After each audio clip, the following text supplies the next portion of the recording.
For about half a decade now, the NBA has been in good hands. Since the 80s, the league has flowed from one era-defining superstar or team to the next. The Magic and Bird rivalry captured the country's attention, which rolled into the reign of Michael Jordan and the Bulls. Then came the Tim Duncan-led Spurs, the Shaq and Kobe Lakers, the rise of LeBron James, and the dominance of the Golden State Warriors. It's all been a fairly seamless handoff, until now. LeBron and Steph may have won their last championship, and the other stars that carried the 2010s are aging along with them. And we seem to be entering a critical turning point in the history of the NBA. With the leagues thrown up for grabs, who's next?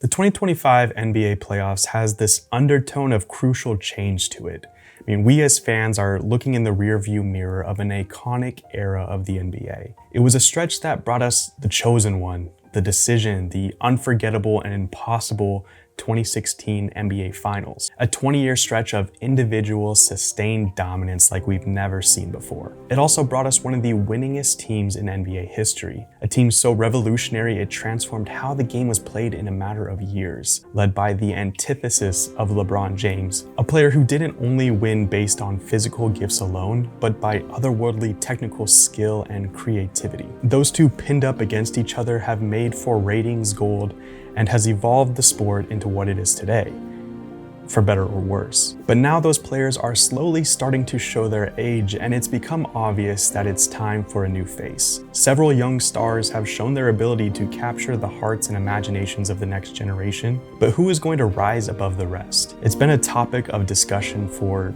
several years now. Who will be the face of the league? And while it's a bit concerning that no one definitively comes to mind, it's not due to a lack of options. Take Jayson Tatum, for example, a bright young star just now considered to be entering the prime of his career. After 7 seasons, he's a 6-time All-Star and has already secured his first NBA championship, something that took LeBron James 9 years to accomplish, all while being the face of the Boston Celtics, a storied NBA franchise. That should be enough to trust him in the driver's seat, right? Yet, I still don't. Because when you consider someone to be the face of the league, it needs to be someone who doesn't just win, but who inspires innovation going forward. And I just don't see that in Jayson Tatum. I'm not an anti-Tatum guy, but there's a reason everybody loves MJ. Close our eyes. Think about Michael. You can see that cocky grin. You can see the imagery. Close your eyes now and do it with Tatum. I don't see anything. Even though numbers would say that's what Tatum does, but that ain't sizzle. Great role model. All of that stuff is true. If JT had that aura, it's over. Rewind back to last year when he won his first ring. Not only was he not awarded Finals MVP, but his post-game interview just came off so forced and disingenuous. When we got the "We did it! We did it!" It was so obviously a ripoff of Kevin Garnett's iconic "Anything's possible! Anything's possible!" And then when you add in everyone trying to replicate the Kobe shower picture and the text he sent to Kobe's number before the game, it all came off a little fabricated and try-hard. And none of this is a knock on Jayson Tatum as a player. I think the guy's a star. But the league can't be run by someone trying to be the next Kobe or Jordan or Steph. There needs to be something new to progress it into the next era, and I just don't see that in Tatum. Then there's Luka Doncic, a true international superstar who already in his young career has put on tape some of the toughest buckets and individual performances we've ever seen. And now with him likely to be in Los Angeles for a very long time, the stage is set for him to win championships and grow as a cultural icon for years to come. The big question with Luka is, does he want it? It's the same question that's been raised with Jokic, a player who by all measurable standards has been the best in the league for a while now, but who shies away from any sort of spotlight. He seems content on working part-time for the Nuggets while he pursues his full-time job as a Serbian horse racer. And with Luka, you get sort of a similar vibe. I mean, as shocking as it was that the Mavericks traded him this season, I don't think it was for no reason. I think behind the scenes there was some concern about his commitment to being great. His diet and weight have been a hot topic for a while now, and I think it raises real concerns about his ability to move the game forward. Luka Doncic's fat. Luka Doncic's like 30 pounds overweight. There's certainly other ones that could have been in better shape. Is he referring to Luka in the plural? You can't do it fat, Luka Doncic. You can't be one of the great players. LeBron James has championship habits. The habits we've seen from Luka is not of a championship player. Over the decades, the league has been carried by competitors with the mentality to be the best at all costs. I'm not saying Luka doesn't have the drive to be the best, but I think he has another gear that he hasn't quite reached. And if he did, it might be the end of this discussion, but that remains a massive if.